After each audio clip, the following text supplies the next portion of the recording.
नमस्कार, किसान समाचार में आप सभी का स्वागत है। सबसे पहले मुख्य समाचार। राष्ट्रपति द्रौपदी मुर्मू बुधवार को उत्तराखंड श्रीनगर स्थित हेमवती नंदन बहुगुणा गढ़वाल विश्वविद्यालय के दीक्षांत समारोह में हुई शामिल। कहा, हिमालयी क्षेत्र के जैव संसाधनों के संरक्षण को लेकर किए जा रहे अनुसंधान से होगा लाभ। विश्वविद्यालय द्वारा वर्तमान में महिला सशक्तिकरण, कृषि विकास और जल संरक्षण में शोध सराहनीय।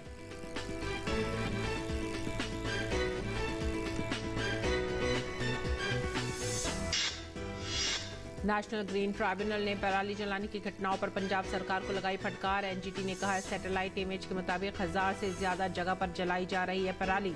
पंजाब सरकार ने कहा, सभी एसएचओ को दिए गए हैं निर्देश, पराली जलाने पर करें कार्रवाई। दमकल विभाग की टीमों को भी लगाया गया है काम पर।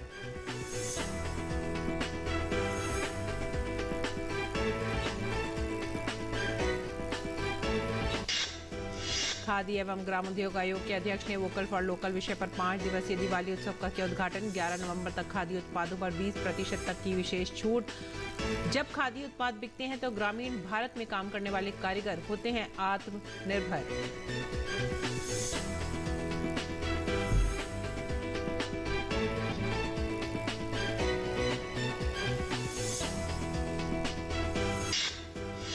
उत्तर पूर्व मानसून की शुरुआत और कन्याकुमारी के निकट बने ऊपरी विक्षोभ के कारण तमिलनाडु के कई जिलों में तेज बारिश जारी। अरब सागर में बने वायु विक्षोभ के कारण कोयम्बटूर और नीलगिरी में हो रही है तेज बारिश। मौसम विभाग ने कहा, अगले 24 घंटे में और अधिक बारिश होने की है संभावना।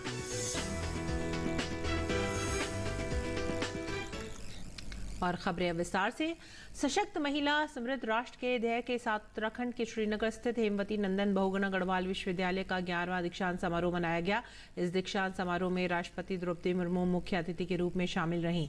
इस दीक्षांत समारोह को संबोधित करते हुए विद्यार्थियों को जीवन में 3 बातों को याद रखने की सलाह देते हुए उन्होंने कहा कि अपनी जड़ों को ना भूलें, सच्चाई, ईमानदारी और निष्पक्षता जैसे नैतिक मूल्यों से कभी समझौता ना करें और अर्जित शिक्षा के बल पर समाज के विकास में योगदान देते हुए विकास से वंचित लोगों की मदद करें।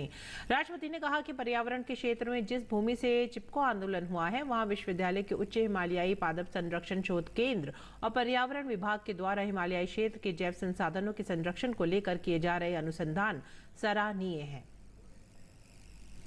इस विश्वविद्यालय से जुड़ी सभी लोगों से ये अपेक्षा की जाती है कि आप शिक्षा को समाज के साथ जोड़ें, उसे समाज की बेहतरी और कल्याण में लगाएं।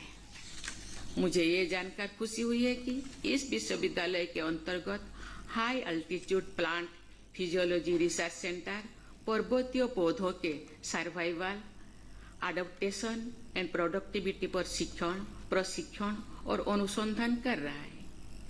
ये भी प्रसन्नता की विषय है कि डिपार्टमेंट ऑफ इन्वायरमेंटल साइंस द्वारा उत्तराखंड के उच्च हिमालय क्षेत्र के जैव संसाधनों के संरक्षण पर अनुसंधान किया जा रहा है।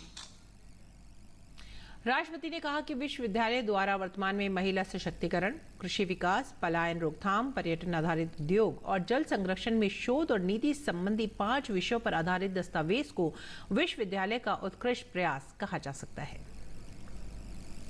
ये दिलचस्प तथ्य है कि इस विश्वविद्यालय की स्थापना में जन आंदोलन की प्रमुख भूमिका थी। 70 के दशक में शिक्षा के लिए आंदोलन करना यहाँ की विकसित जनचेतना का प्रतीक है। मुझे खुशी है कि वर्ष 1973 में स्थापित इस विश्वविद्यालय ने समय के साथ अपने आप को ढाला है। आज जब हम वीमेन लीड डेवलपमेंट की दिशा में आगे बढ़ रहे हैं, तब इस दीक्षांत समारोह की विषय वस्तु सशक्त महिला समृद्ध राष्ट्र हेमवती नंदन बहुगुणा विश्वविद्यालय की प्रगतिशील सोच को परिलक्षित करती है। आगे बढ़ते हैं अगली खबर की तरफ। नेशनल ग्रीन ट्राइब्यूनल ने पराली जलाने की घटनाओं पर पंजाब सरकार को फटकार लगाई है। ट्राइब्यूनल ने कहा है कि सैटेलाइट इमेज से साफ नजर आ रहा है कि पराली जलाने की घटनाएं अब भी हो रही हैं। पंजाब सरकार ने एनजीटी को बताया कि सभी एसएचओ को निर्देश दिए गए हैं कि वे ऐसी घटना न होने दें। दमकल विभाग की टीमों को भी काम पर लगाया गया है। कल से पराली जलाने पर 13 एफआईआर दर्ज की गई हैं। एनजीटी ने कहा कि सैटेलाइट इमेज के मुताबिक 1000 से ज्यादा जगह पर पराली जलाई जा रही है और आपने सिर्फ 13 एफआईआर दर्ज की हैं। किस सेक्शन के तहत एफआईआर दर्ज की जा रही है? एनजीटी ने पंजाब सरकार से ये भी पूछा कि किसानों को पराली जलाने से रोकने के लिए क्या वैकल्पिक उपाय दिए जा रहे हैं। पंजाब सरकार ने कहा कि पराली के निपटान के लिए इस्तेमाल की जाने वाली मशीनरी पर सब्सिडी दी जा रही है। ट्राइब्यूनल ने पंजाब सरकार से पूछा कि कितने किसानों को ये मशीनरी उपलब्ध हुई है, आंकड़े दे। एनजीटी ने कहा कि दिल्ली और इससे सटे दूसरे राज्यों में पराली जलाने पर रोक के सुप्रीम कोर्ट के आदेश को सख्ती से लागू किया जाए। एनजीटी ने कहा कि पंजाब में पराली जलाने की सुबह 10 बजे की सैटेलाइट इमेज में साफ दिख रहा है कि पूरे पंजाब में बड़ी तादाद में पराली अब भी जलाई जा रही है। सैटेलाइट इमेज में पराली जलाने की सटीक जगह की जानकारी भी दी गई है। इस पर कार्रवाई हो। एनजीटी में मामले की अगली सुनवाई 20 नवंबर को होगी। और खादी एवं ग्रामोद्योग आयोग के अध्यक्ष मनोज कुमार ने नई दिल्ली में 5 दिवसीय दिवाली उत्सव ग्राम शिल्प खादी लॉन्च का उद्घाटन किया। दिल्ली के लोगों को प्रधानमंत्री की अपील से जोड़ने के लिए दिवाली उत्सव के दौरान स्थानीय उत्पादों की एक विशेष श्रृंखला उपलब्ध कराई गई है ताकि ये सुनिश्चित किया जा सके कि अधिक से अधिक स्थानीय रूप से निर्मित उत्पाद आम लोगों तक पहुंचे। जब खादी उत्पाद बिकते हैं तो ग्रामीण भारत में काम करने वाले कारीगरों को आर्थिक आत्मनिर्भरता प्रदान करते हैं। इस अवसर पर मनोज कुमार ने कहा, खादी प्रेमियों के लिए यहाँ हर बजट में स्थानीय उत्पादों की विस्तृत श्रृंखला उपलब्ध है। दिल्ली में कुम्हारों द्वारा बनाए गए मिट्टी के दिए जिनकी कीमत 50 रुपए से लेकर 1000 रुपए तक है, हस्त निर्मित मिट्टी के मंदिर, ग्रामोद्योग और पीएमईजीपी इकाइयों द्वारा मिलेट से बने उत्पाद, मोमबत्तियां, अगरबत्ती, खादी कारीगरों और डिजाइनरों द्वारा तैयार खादी जैकेट और विभिन्न फैशनेबल खादी परिधानों की एक विशेष श्रृंखला भी उपलब्ध है। दिवाली उत्सव और आत्मनिर्भर भारत का उत्सव बनाते हुए नई दिल्ली के कनॉट प्लेस स्थित खादी ग्रामोद्योग भवन विशेष छूट भी दे रहा है, जिसमें खादी उत्पादों पर 20% तक की छूट और ग्रामोद्योग उत्पादों पर 10% की छूट शामिल है। उन्होंने सभी से त्योहारों में स्वदेशी खादी उत्पाद खरीदने की अपील की ताकि ग्रामीण क्षेत्रों में केवीआईसी से जुड़े लाखों कारीगरों को आजीविका के अवसर उपलब्ध हो सके। प्रधानमंत्री ने आज जनता से डिजिटल मीडिया का उपयोग करके स्थानीय प्रतिभाओं का समर्थन करते हुए भारत की उद्यमशीलता और रचनात्मक भावना का समारोह मनाने का अनुरोध किया। उन्होंने एक link narendramodi.in vocal for local भी साझा किया, जिस पर लोग नमो ऐप पर उत्पाद या उसके निर्माता के साथ सेल्फी पोस्ट कर सकते हैं। प्रधानमंत्री ने एक्स पर पोस्ट किया, आइए इस दिवाली पर हम नमो ऐप पर वोकल फॉर लोकल थ्रेड के साथ भारत की उद्यमशीलता और रचनात्मक भावना का समारोह मनाएं। आइए हम ऐसे उत्पाद खरीदें जिन्हें स्थानीय स्तर पर बनाया गया हो और उसके बाद उस उत्पाद या उसके निर्माता के साथ नमो ऐप पर एक सेल्फी पोस्ट करें। अपने मित्रों और परिवार को अपने थ्रेड में शामिल होने तथा सकारात्मक की भावना का प्रसार करने के लिए आमंत्रित करें। आइए हम स्थानीय प्रतिभाओं का समर्थन करने, साथ ही भारतीयों की रचनात्मकता को प्रोत्साहित करने और अपनी परंपराओं को समृद्ध बनाए रखने के लिए डिजिटल मीडिया की शक्ति का उपयोग करें। राज्य और केंद्र शासित प्रदेशों के विद्युत और नवीन एवं नवीनकरणीय ऊर्जा मंत्रियों का राष्ट्रीय सम्मेलन को नई दिल्ली के भारत मंडपम में आयोजित किया गया। केंद्रीय मंत्री आर.के. सिंह ने सम्मेलन की अध्यक्षता की। केंद्रीय ऊर्जा मंत्री ने राज्यों के बिजली मंत्रियों से कहा कि राज्य बिजली और नवीन एवं नवीनकरणीय ऊर्जा को दुरुस्त करना जरूरी होगा।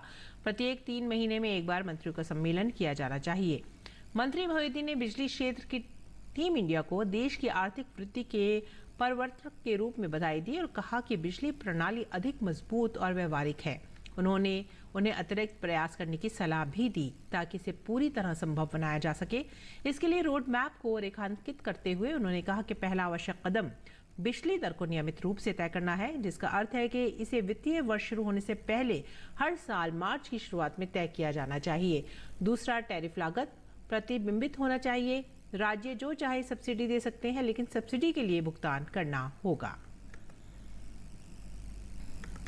और हमारा देश भारत खाद्यान्न क्षेत्र में आत्मनिर्भर ही नहीं बल्कि सरप्लस है, लेकिन अब समय है कि भारत जैविक उत्पाद को देश दुनिया तक पहुंचाए। इसी मकसद से जैविक उत्पाद को बढ़ावा देने पर राष्ट्रीय संगोष्ठी का आयोजन किया गया, जिसे संबोधित करते हुए केंद्रीय मंत्री अमित शाह ने देश में जैविक कृषि को बढ़ावा देने की जरूरत पर बल दिया। देखते हैं यह खास रिपोर्ट। जैविक उत्पादों के मामले में भारत का ऑर्गेनिक बाजार दुनिया में आने वाले वर्षों में सबसे भरोसेमंद ब्रांड के तौर पर उभरने के लिए तैयार खड़ा है। राष्ट्रीय सहकारी ऑर्गेनिक्स लिमिटेड द्वारा जैविक उत्पाद को बढ़ावा देने पर आयोजित राष्ट्रीय संगोष्ठी को संबोधित करते हुए गृह और सहकारिता मंत्री अमित शाह ने भारत ऑर्गेनिक्स ब्रांड के तहत 6 उत्पाद जारी किए। 6 जैविक उत्पाद अरहर दाल, चना दाल, चीनी, राजमा, बासमती चावल और सोना मसूरी चावल होंगे।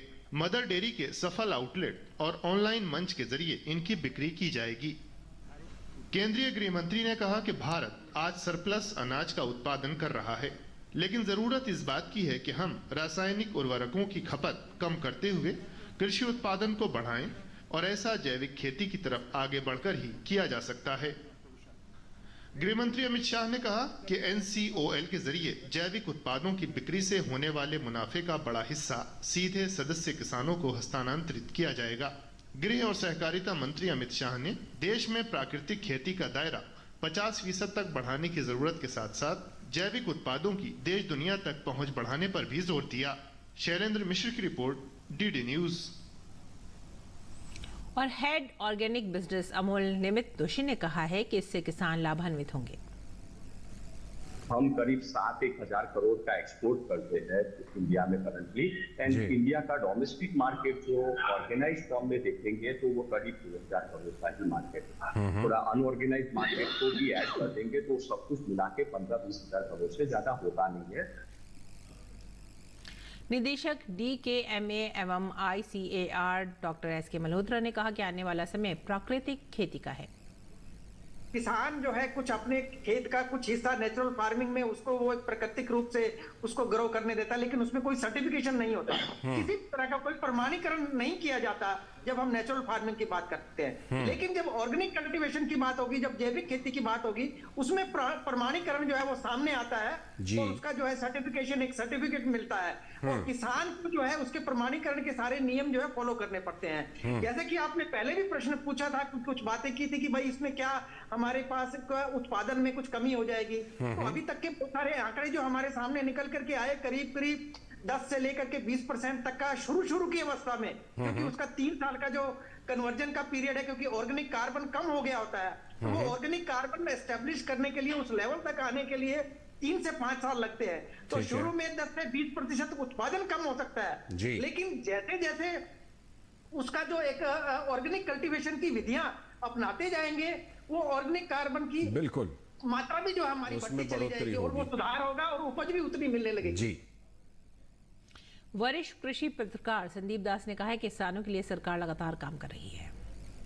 नॉर्दर्न इंडिया में काफी ज्यादा इसका यूज किया जाता है, जहाँ इंटेंसिव जो हम लोग बोलते हैं इंटेंसिव एग्रीकल्चर, तो उसके वजह से सॉइल जो न्यूट्रिएंट है, सॉइल जो उसका हेल्थ है बहुत डिटोरेट कर चुका है, तो उसको रिज्यूमेट करने के लिए नेचुरल फार्मिंग एक वे फॉरवर्ड दिखने को उभर के आ रहा है। और इसका 2 पहलू है, एक तो प्रोडक्टिविटी इंक्रीज और एक दूसरा चीज है क्योंकि एक्सेसिव यूज ऑफ फर्टिलाइजर और दूसरे चक्कर में क्या हुआ है, द प्रोडक्टिविटी ऑल्सो स्टैंडर्ड हो गया। तो उसका एक प्रोडक्टिविटी इंक्रीज है और उसका सॉइल हेल्थ को कैसे बरकरार रखा जाए, सस्टेन कैसे किया जाए, ये दोनों चीज को, क्योंकि ये बहुत ही, क्योंकि आगे वाले जो फ्यूचर में 10-15 साल में अगर हम अभी ख्याल नहीं रखेंगे तो इसका इम्पैक्ट बहुत ज्यादा पड़ने वाला है, क्योंकि हम ऐसे इंडिस्क्रिमिनेट यूज जो स्क्यू मतलब रैशनल यूज नहीं कर पा रहे हैं फर्टिलाइजर।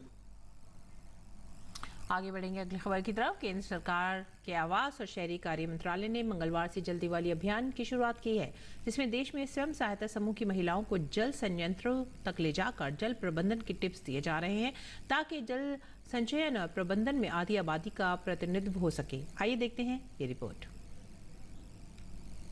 आवास और शहरी कार्य मंत्रालय की ओर से महिलाओं को जल प्रबंधन में शामिल करने के उद्देश्य से 3 दिवसीय जल दिवाली अभियान की शुरुआत हो गई। इसी कड़ी में जल संरक्षण के संदेश को आगे ले जाने के लिए अमृत मित्र बनी महिलाओं को जागरूक किया गया। स्वयं सहायता समूह की महिलाओं को एक प्लेटफॉर्म मुहैया कराने के लिए चंडीगढ़ नगर निगम की ओर से मंगलवार को एक कार्यक्रम के तहत महिलाओं को 2 जल शोधन संयंत्रों का दौरा करवाया गया और जल संरक्षण के प्रति लोगों को संवेदनशील बनाने के लिए प्रेरित भी किया गया। पानी का महत्व भी लोगों को समझाना है, उसमें घर की महिला को अगर हम समझाते हैं तो वो परिवार में बहुत अच्छे से सबको बताती होती है कि इस तरह से आपने पानी को इस्तेमाल करना है, वेस्ट नहीं करना है। जल शोधन संयंत्र पर पहुंची महिलाओं ने पानी को शुद्ध करने के लिए प्रक्रिया को देखा और शहर में की जाने वाली जलापूर्ति के बारे में भी जानकारी प्राप्त की। हम सभी सेल्फ हेल्प ग्रुप महिलाओं को यहाँ पर लेकर आए हैं जिससे कि वो यह देखें कि जल जो है किस तरीके से साफ किया जाता है, किस तरीके से उसकी मेंटेनेंस होती है और किस तरीके से वो घर घर टाइम पे पहुंच जाता है। उत्तराखंड की राजधानी देहरादून में भी दिलाराम चौक स्थित जल संस्थान में जल दिवाली कार्यक्रम का आयोजन किया गया। इस दौरान स्वयं सहायता समूहों की महिलाओं ने जल संस्थान में जल संयंत्रों के संचालन को देखा और समझने का प्रयास किया। सन 1937 में बने जल उपचार संयंत्रों का दौरा कर सभी महिलाएं बेहद अचंभित और खुश नजर आईं। पहाड़ों में पानी एक मुश्किल प्रक्रिया से होकर घरों तक पहुंचाया जाता है, इसलिए पानी का सही ढंग से उपयोग और बचाव किया जा सके। इसी उद्देश्य से भारत सरकार दिवाली से पहले जल दिवाली का आयोजन करा रही है। महिलाओं को जल की गुणवत्ता, संरक्षण और संवर्धन के प्रति जागरूक करने से ज्यादा पानी की बर्बादी को रोकने के टिप्स दिए गए।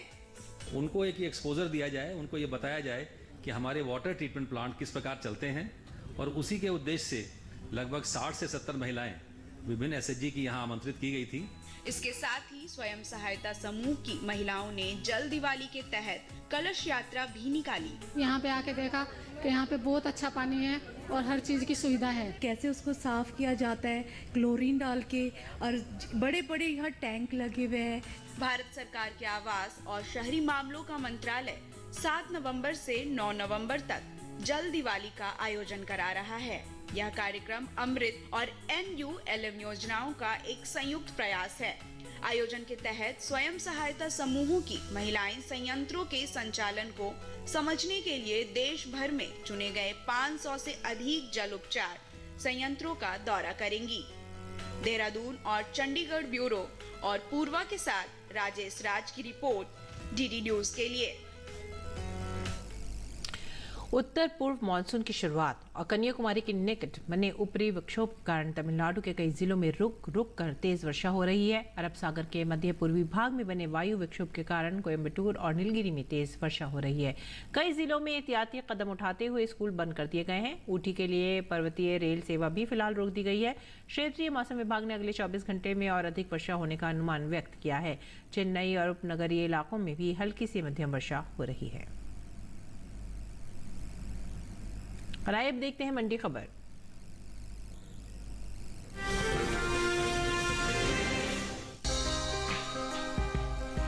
कृषि उपज मंडियों में मूंगफली की आवक सामान्य बनी हुई है। भाव की बात करें तो बुधवार को ज्यादातर कृषि उपज मंडियों में मूंगफली के सौदों में उठापटक के साथ कारोबार हुआ, जबकि कुछ मंडियों में इस दौरान मूंगफली के भाव में कोई फेरबदल देखने को नहीं मिला। एक मार्कनेट के मुताबिक गुजरात की राजकोट मंडी में 7 नवंबर को मूंगफली का भाव रहा 6,450 रुपए। 8 नवंबर को इसके भाव में 150 रुपए की गिरावट आई और भाव 6,300 रुपए पर आ गया। राज्य के ही जेतपुर मंडी में इस दौरान मूंगफली के सौदों में मजबूती के साथ कारोबार हुआ। यहाँ 7 नवंबर को मूंगफली का भाव 6,125 रुपए था। 8 नवंबर को इसके सौदे 130 रुपए उछलकर 6,255 रुपए पर हुए। धोराजी मंडी में 7 नवंबर को मूंगफली का भाव रहा 6,280 रुपए। 8 नवंबर को इसके भाव 25 रुपए लुढ़क कर 6,255 रुपए पर हुए। राजस्थान की लालसोट मंडी में मूंगफली के भाव की बात करें तो यहाँ 7 नवंबर को मूंगफली का भाव था 5,261 रुपए। 8 नवंबर को इसके भाव में 139 रुपए की तेजी आई और भाव 5,400 रुपए हो गया। जबकि उत्तर प्रदेश की लालगंज मंडी में 7 नवंबर को मूंगफली का भाव रहा 6,900 रुपए। 8 नवंबर को इसके सौदे 100 रुपए मजबूत होकर 7,000 रुपए पर हुए। वहीं बात मूंगफली की पैदावार की करें तो घरेलू स्तर पर इस साल मूंगफली की पैदावार में बढ़त देखने को मिल सकती है। कृषि मंत्रालय के तीसरे अग्रिम अनुमान के मुताबिक साल 2022-23 के दौरान मूंगफली की उपज 102.82 लाख टन होने का अनुमान जताया गया है, जबकि बीते साल की समान अवधि के दौरान मूंगफली की पैदावार 101.35 लाख टन रही थी। मूंगफली की उपज में हुई बढ़त की असर कृषि उपज मंडियों में इसके बाजार भाव पर देखने को मिल सकता है।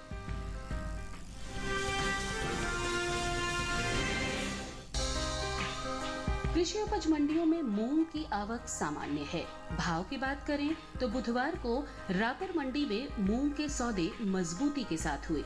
वहीं राजकोट, खातेगांव और जोधपुर मंडी में इसके भाव नरम रहे, जबकि लखनऊ मंडी में इस दौरान मूंग के भाव में कोई फेरबदल देखने को नहीं मिला। एग मार्केट के मुताबिक गुजरात की राजकोट मंडी में 7 नवंबर को मूंग का भाव रहा 8,350 रुपए। 8 नवंबर को इसके भाव में 350 रुपए की गिरावट आई और भाव 8,000 रुपए पर आ गया। राज्य के ही रापर मंडी में इस दौरान मूंग के सौदों में मजबूती के साथ कारोबार हुआ। यहाँ 7 नवंबर को मूंग का भाव था 6,280 रुपए। 8 नवंबर को इसके सौदे 595 रुपए उछलकर 6,875 रुपए पर हुए। मध्य प्रदेश के खातेगांव मंडी में 7 नवंबर को मूंग का भाव था 7,931 रुपए। 8 नवंबर को इसके सौदे 55 रुपए लुढ़क कर 7,876 रुपए पर हुए। राजस्थान के जोधपुर मंडी में 7 नवंबर को मूंग का भाव रहा 6,860 रुपए। 8 नवंबर को इसके भाव में 10 रुपए की नरमी आई और भाव हो गया 6,850 रुपए। हालांकि उत्तर प्रदेश के लखनऊ मंडी में बीते 2 दिनों के दौरान मूंग के भाव स्थिर रहे।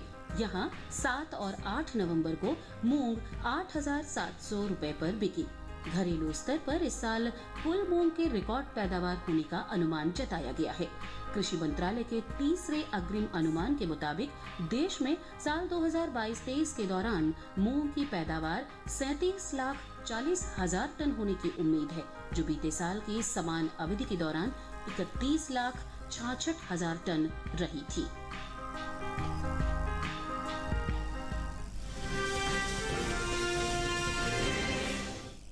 और आइए बात करेंगे मौसमी खेती की। किसान इस मौसम में कैसे रख सकते हैं अपनी खेती का ख्याल, देखते हैं।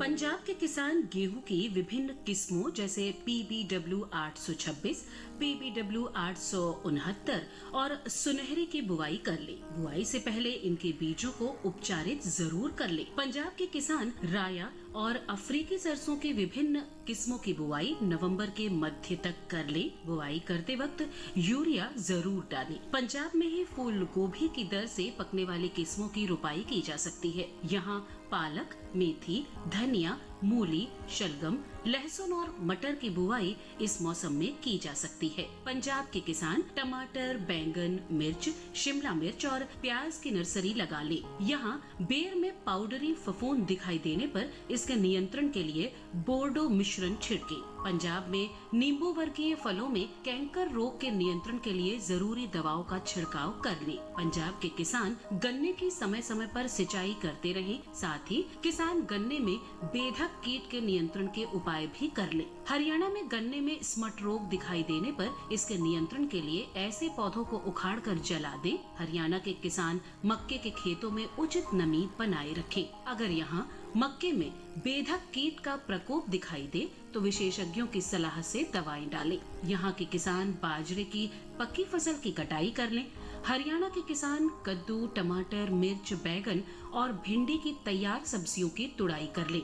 साथ ही यहाँ लौकी, करेला और टिंडे की बुआई भी की जा सकती है। हरियाणा में भिंडी में जैसिड के नियंत्रण के लिए नीम आधारित कीटनाशकों का स्प्रे करें। हरियाणा में ही इस समय नींबू, संतरा, आम, लीची, अमरूद और पपीते के पौधे लगाए जा सकते हैं। हरियाणा में इस समय सरसों की बुआई भी की जा सकती है। यहाँ के किसान बुआई के लिए अच्छे बीजों और किस्मों को चुनें।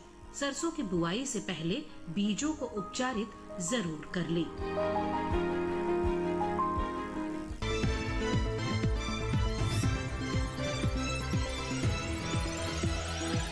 किसान इस समय खेतों में फूल गोभी की बुआई कर सकते हैं।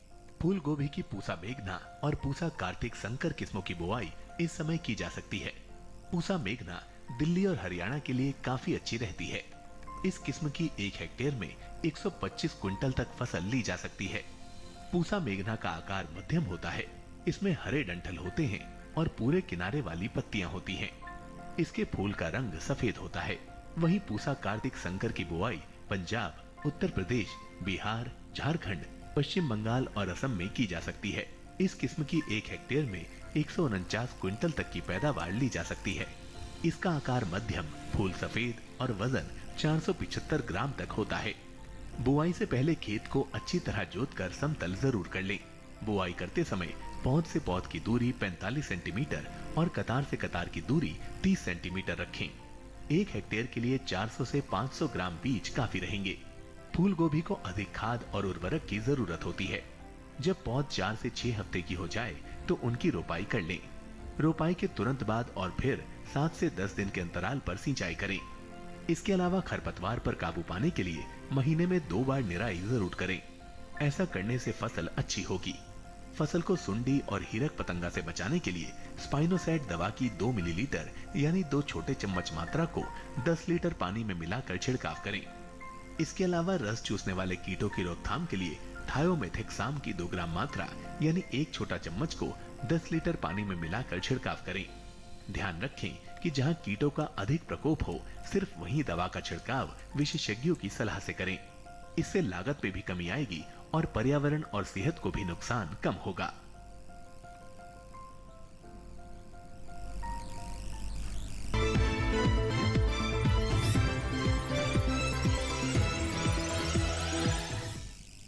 और आइए अब नजर डालते हैं कुछ और खबरों पर। खास खबर में रक्षा मंत्री राजनाथ सिंह ने दीपावली से पहले पूर्व सैन्य कर्मियों को बड़ा तोहफा दिया है। रक्षा मंत्री ने मंत्रालय को 1 रैंक 1 पेंशन स्कीम के तहत भुगतान की 3री किस्त जारी करने का निर्देश दिया। जम्मू कश्मीर के शोपियां के कैथोहलान इलाके में आतंकवादियों और सुरक्षा बलों के बीच मुठभेड़ हुई है। इस मुठभेड़ में सुरक्षा बलों ने प्रतिबंधित आतंकी संगठन TRF से जुड़ा एक आतंकवादी ढेर कर दिया।